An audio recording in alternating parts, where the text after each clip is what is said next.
We finally made it to the second half of the 2.0 update for Wuthering Waves, which means we can pull for Roccia. And even though I lost my 50-50, as long as it's not Ling Yang, I'm good. Alright, this is at 70. Alright, we hit 10 early. Here we go.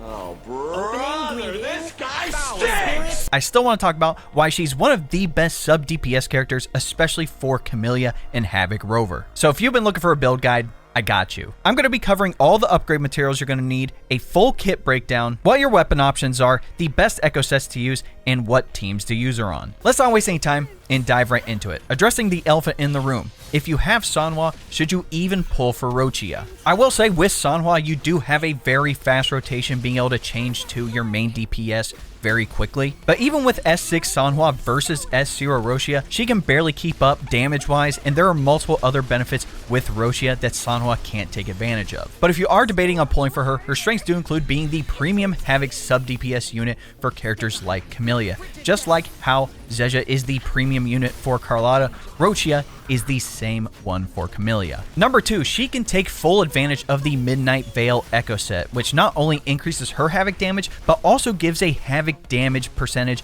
on her outro, and I'll talk about that later when we get to the echoes. Number 3, she deals great damage as a sub-DPS character, just improving the team's overall DPS. And lastly, her outro skill has a specific piece of equipment that you can use that will pull enemies into one spot, which is going to help when taking them out. For Roccia's combat roles, she falls under Concerto Efficiency, with having higher heavy attack damage, the traction effect pulling enemies to a specific position, with Havoc damage and basic attack damage amplification on outro. And if you want to upgrade her to max level, here are all the materials you're going to need. The Tidal Resonum material can be found on humanoid type echoes in the 2.0 area. The flower you need is the Firecracker Jewel Weed, and you can find it in collection spots in the 2.0 area. And for your Overlord boss material, you're going to need the Cleansing Conch from the Lorelei fight here in the middle of the 2.0 map. For what skills prioritize upgrading first on Roccia, her Forte Circuit and Resonance Liberation are at the top here. Then I do your Resonance skill, your intro skill, then lastly, your normal attack. And here are all the materials you're going to need to upgrade these skills. Since Roccia is a Gauntlet character, you're going to need the Cadence material here,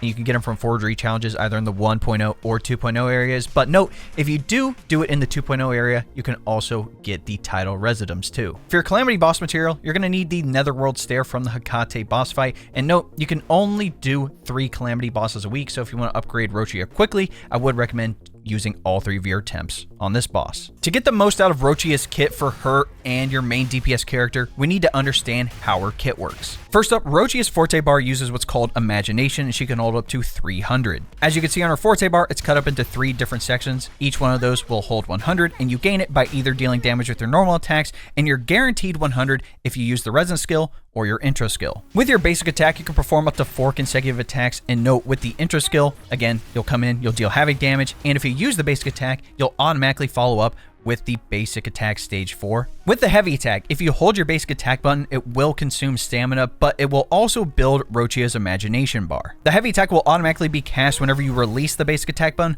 or when the Imagination reaches its limit. Now, once you have those sections of her Forte bar filled up, we can turn her Imagination into Beyond Imagination. You can enter the Beyond Imagination state 2 different ways. The first way is that after you use the heavy attack and it hits a target, you'll be launched in the air, and you'll actually see the Forte bar change from its regular purple to having the Pero icons. The other way is by using your Resonance skill, Acrobatic Trick. Essentially, Roccia will summon a Havoc Tornado of sorts. She'll be launched into midair, and that will also activate the Beyond Imagination state. Now, once she's in midair and you see that the Forte bar is changed over, you can actually perform Basic Attack Real Fantasy. You can perform up to 3 consecutive attacks, each one consuming 100 Imagination. So if you only have one of those bars filled up, you can only do 1 attack, so keep that in mind. It deals Havoc damage considered heavy attack damage. Also, as a side note, with her first inherent skill, Immersive Performance, whenever you cast the Resonance skill or the heavy attack, it increases Roccia's attack by 20% for 12 seconds. So these slam attacks that you're doing with Roccia deal a decent amount of damage. So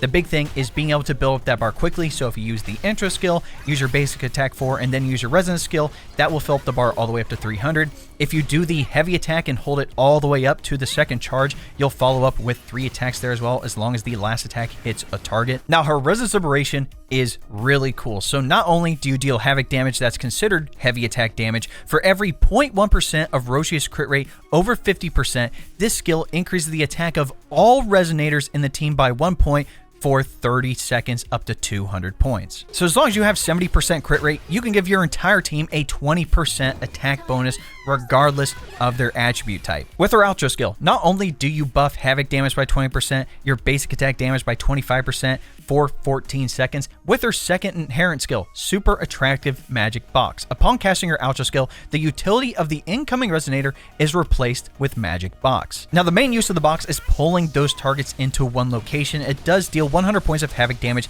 and is considered echo skill that deals utility damage. Obviously the main outro skill buffs are insanely good for Camellya and are pretty good for Havoc Rover, but having a piece of equipment that can pull enemies together just by casting the outro skill and then using the utility is pretty cool. For her left and right stat upgrades, we get a crit damage percentage bonus and an attack percentage bonus. For Roccia's best weapon options, her signature, the Tragicomedy, is easily your best option. Not only do you get a flat attack and a crit rate percentage bump, but with this perk, Fool's Warble, you get an attack percentage increase, and every time you cast your basic attack or intro skill, you get a heavy attack damage bonus for 3 seconds. So as long as you continue consistently using your basic attack and intro skill, you pretty much get a permanent heavy attack damage bonus. I would highly recommend pulling for her signature gauntlets, but if you decide not to, you do have 2 other options. The first one being Zhang Liao's signature, Verity's Handle. You still get a flat attack and a crit rate percentage bump, and with this perk you do gain an attribute damage bonus percentage,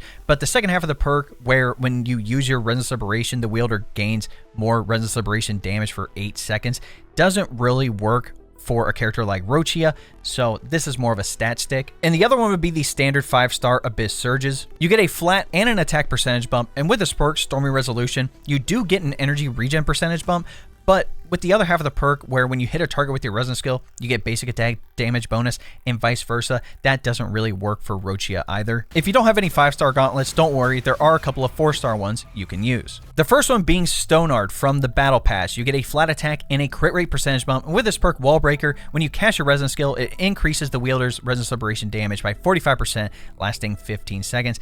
You'd think this would be good, but unfortunately, like I said, her resonance liberation is technically heavy attack damage, so the perk really isn't that effective, but you can use this as a stat stick for the crit rate. Another option would be Celestial Spire. You get a flat and an attack percentage bump, and with this perk, Intergalactic Gaze, when you cast your resonance skill, you gain resonance energy and an attack percentage bonus lasting 16 seconds. The last one I'll mention is Mercado. You get a flat attack and an energy regen percentage bump, and with this perk, Ceaseless Aria, when you cast your resonance skill, it gives you Concerto energy. For Roccia's best echo sets, you have 2 options. The first and the best one in my opinion is going to be Moonlit Veil. At 2 pieces, you get a 10% increase to your havoc damage, and at 5 pieces, when outro skill is triggered, deal an additional 480% havoc damage to surrounding enemies considered outro skill damage, and grant the incoming resonator 15% havoc damage bonus for 15 seconds. For your 4-cost echo, you're going to want the new Nightmare Impermanence Heron with either crit rate or crit damage as the main stat. Just remember, you need 70% crit rate to take full advantage of her Resonance Liberation attack percentage bump, so I would opt for crit rate unless you get really good substat rolls. And the reason you want to use the Heron is because after its attack, where it basically turns into a Beyblade and does 10 consecutive attacks, you get a 12% havoc damage and heavy attack damage bonus. For your 2 3-cost echoes, I would go with havoc damage or energy regen, one of each if you need a little bit more energy regen, and for your 2 1-cost, attack percentage. The other set you could use is Moonlit Clouds. At 2 pieces, you get a 10% energy regen bump, and at 5 pieces, upon using your outro skill, it increases the attack of the next resonator by 22.5% for 15 seconds. At your main 4-cost echo, you're going to want to use the regular Impermanence Heron with either crit rate or crit damage as the main stat, mainly because once either the slam attack or the flame attack hits an enemy, the current character gains 10 resonance energy, and if the current character uses their outro skill within the next 15 seconds, the next character's damage dealt will be boosted by an extra 12% for 15 seconds. For your 2 3-costs, you're going to want havoc damage or energy regen again, and for your 2 1-costs, attack percentage. For your echo substats, you're definitely looking for crit rate. After that, crit damage, energy regen, and heavy attack damage bonus are good, and then lastly, attack percentage and flat attack. For Roccia's best team options, your premium team of Camellya and Shorekeeper is going to be diabolical. With Roccia being able to buff basic attack and havoc damage and just general team damage with her Resonance Liberation to Camellya, she's going to deal some crazy damage. Plus with Shorekeeper giving the heals, the crit rate, and the crit damage, it's just going to improve the entire team across the board. If you're someone who's free to play, pairing her up with Havoc Rover and either Baija or Verena as your healer is actually still pretty good. Even though Havoc Rover won't be able to take advantage of the basic attack damage boost, the attack increase from a Resonance Liberation and the Havoc damage bonus make up for that. And then obviously with either Baija or Verena as your healer, you're good to go there. Outside of that, there aren't really a lot of effective teams you could use her on. You basically have the two ends of the spectrum. You have the complete premium team that does crazy DPS with Camellya, or you have your free-to-play option. Now that we've covered how her kit works and everything you're going to need, let's talk about her damage rotation. Now, if you want to be 100% optimized, what you would do is be on another character, build up your concerto, and then switch to Roccia to proc her intro skill so you can get 100 imagination. After that, I'd follow up with her basic attack until you can get another 100 imagination, giving you 200 in total. At this point, you can use her Resonance Liberation because, again, it gives a general attack bonus to your entire team as long as your crit rate is over 50%. After that, follow up with the Resonance skill. That'll give you 300 imagination and put you in the beyond imagination state. So once you're in midair, you can follow that up with the basic attack Real Fantasy 3 and do all 3 slam attacks in a row. After that, you should have enough concerto to switch to your next character, proc her outro skill, and buff your main DPS. Now, I know this is going to be dependent on the fight that you're doing. You're going to need to do some dodge counters. You can toss the heavy attack and whatnot in there. I would say the main thing would be trying to get at least 200 imagination to then use the Resonance skill, and just make sure you use the Resonance Liberation before you use the outro skill so your whole team gets the damage bonus. The last thing I want to talk about is Roccia's Resonance Chain, and is it worth getting multiple copies of her? For her S1, when shadows engulf the hall, casting Resonance skill Acrobat Trick grants 100 additional imagination and 10 concerto energy, immune to interruptions when casting basic attack Real Fantasy. So not only do you only need 100 imagination to start to use the Resonance skill to fill it up all the way up to do those 3 slam attacks, you're also immune while doing those attacks.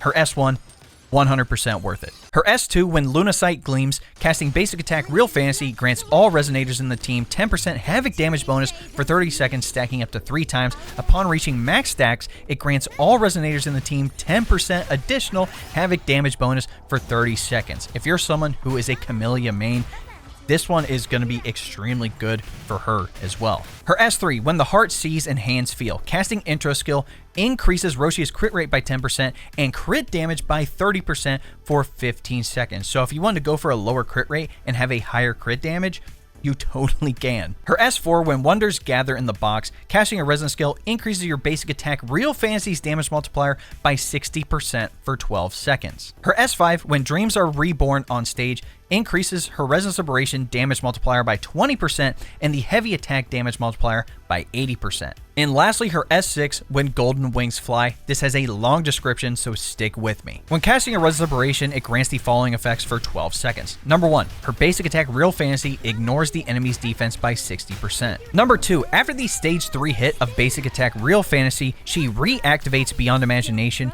and that basic attack becomes basic attack Reality Recreation, dealing damage equal to 100% of basic attack Real Fantasy stage 3 damage. Considered heavy attack damage, Roccia is immune to interruptions while she's casting this attack. And number 3, when Roccia lands after performing the basic attack Reality Recreation, she's launched into the air, activating Beyond Imagination again. So essentially, she can perform the slam attack an unlimited amount of times within those 12 seconds. Overall, I'd say her S1 is kind of a must-have, not only just for the Resonance skill, giving the extra imagination, but being able to be immune during the basic attack Real Fantasy slams is a game changer. Her S2 is great, especially if you're trying to buff your Havoc damage even more. And if you make it all the way to S6, she becomes more of a main DPS versus a sub-DPS character anyway. But that, ladies and gentlemen, is my Roccia build guide and kit breakdown. Let me know what you guys think in the comments. Are you pulling or skipping on Roccia's banner? I feel like this is the same situation we had with Zezha. At the time,